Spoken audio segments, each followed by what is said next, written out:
दो लड़का अस्पताल में ड्रेसिंग करवाने के लिए जाता है और यहाँ पर कंपाउंडर से ड्रेसिंग करवाता है।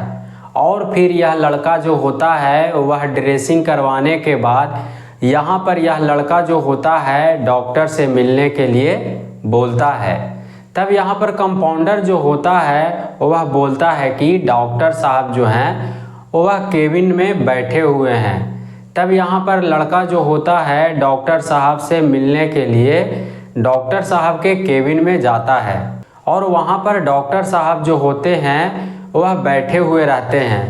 तब यहाँ पर लड़का जो होता है डॉक्टर साहब के दिमाग में गोली मारता है और गोली मारकर वहाँ से अपने बाइक पर सवार होकर भाग जाता है।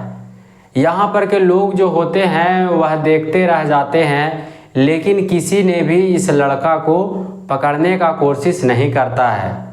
अब यहाँ पर डॉक्टर साहब का मौके पर ही मौत हो जाता है और यहाँ पर जब डॉक्टर साहब का मौत होता है तब यहाँ पर सनसनी फैल जाता है और लोग जो होते हैं वह जानने के प्रयास में लग जाते हैं कि आखिर डॉक्टर साहब का क्या गलती होता है कि डॉक्टर साहब को गोली मार दिया जाता है। और जब आप जानेंगे कि डॉक्टर साहब को गोली किस कारण से मारा जाता है तो आप भी सोचने पर मजबूर हो जाएंगे कि एक डॉक्टर के साथ में इस तरह का घटना भी हो सकता है। तो इस घटना के कहानी को शुरू करने से पहले मैं आपको बता दूं कि मेरा नाम है गुड्डू और मैं इस चैनल पर क्राइम की कहानी आप लोगों को सुनाता हूं। तो आपसे बस एक ही रिक्वेस्ट है कि अगर आप इस चैनल पर पहली बार आए हैं तो इस चैनल को सब्सक्राइब कर लीजिए और वीडियो को लाइक कर दीजिए, जिससे कि मेरा हौसला बढ़ा रहे। तो दरअसल यह जो घटना है दिल्ली के जैतपुर का है। यहाँ पर नरगिस मस्जिद खंडा कॉलोनी थाना कालिंगी कुंज में एक नीमा हॉस्पिटल होता है और यहाँ पर यूनानी प्रैक्टिशनर जावेद अख्तर जो होते हैं एक डॉक्टर होते हैं और यह अस्पताल जो होता है एक छोटा सा अस्पताल होता है और यहाँ पर लोकल में जो मरीज रहते हैं वह दिखाने के लिए आते थे।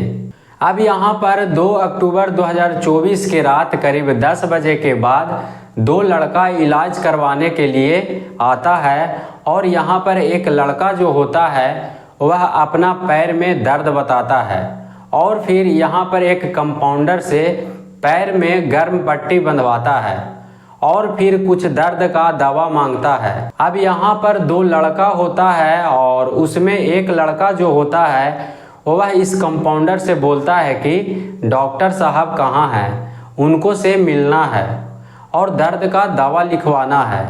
तब यहाँ पर कंपाउंडर जो होता है वह बताता है कि डॉक्टर साहब केबिन में हैं। तब यहाँ पर दोनों लड़का जो होता है डॉक्टर साहब के केबिन में मिलने के लिए चला जाता है।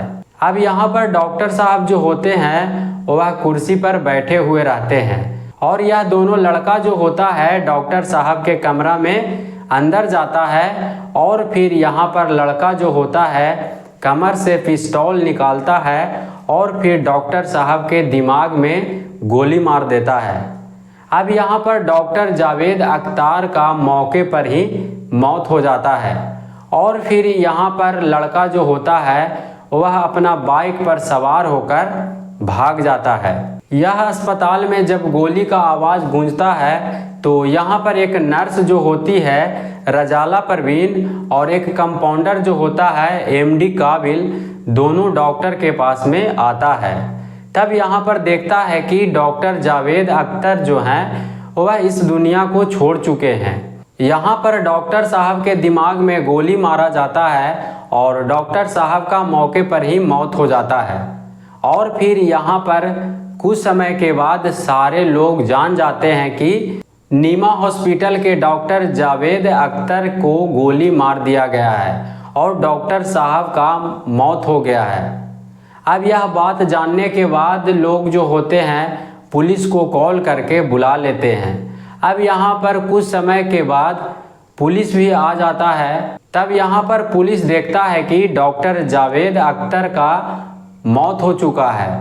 तब यहाँ पर पुलिस जो होता है कुछ समय के बाद डॉक्टर जावेद अख्तर को थाने लेकर जाता है और फिर पोस्टमार्टम के लिए डॉक्टर जावेद अख्तर के लाश को भेज देता है।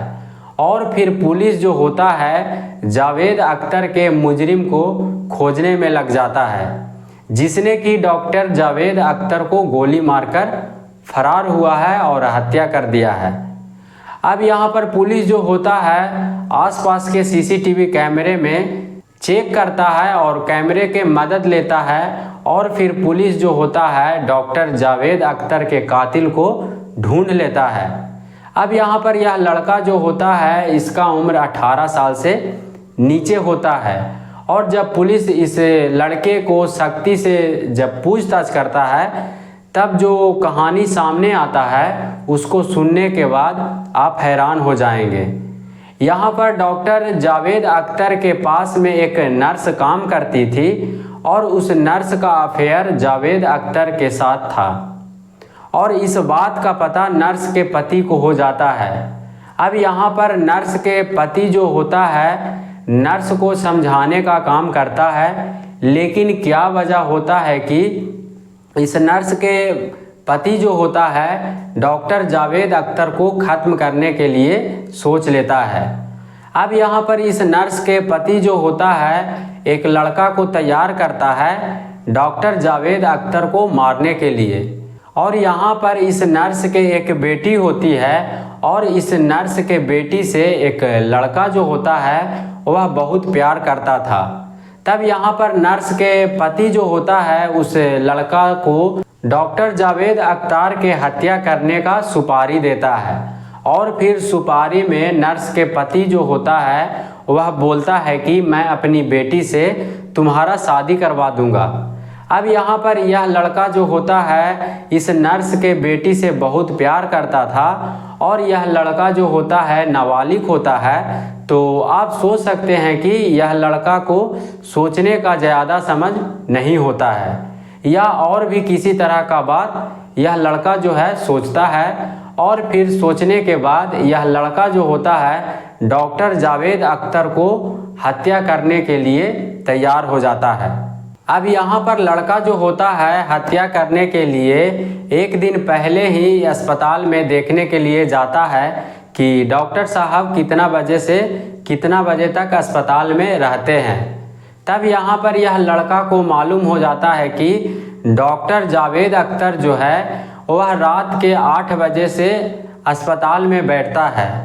अब यहाँ पर यह लड़का जो होता है यह सब पता करने के बाद अगले दिन फिर से हथियार के साथ अस्पताल में जाता है और फिर डॉक्टर जावेद अख्तर के दिमाग में गोली मारता है और फिर वहाँ से फरार हो जाता है। लेकिन यहाँ पर यह लड़का जो होता है कुछ समय के बाद पुलिस के हाथ पकड़ा जाता है और फिर पुलिस जब इस लड़का को सख्ती से पूछताछ करता है उसके बाद यह लड़का जो होता है सारा कहानी को बताता है। तो इस घटना को बताने का मेरा उद्देश्य नफरत फैलाना नहीं बल्कि आप लोगों को जागरूक करना, सचेत करना है और कहानियों के द्वारा समझाना है। तो इस घटना के ऊपर आप लोग का क्या कहना है आप लोग कमेंट में ज़रूर लिखिएगा। बाकी मिलते हैं अगले किसी कहानी के साथ में। वीडियो पूरा देखने के लिए धन्यवाद।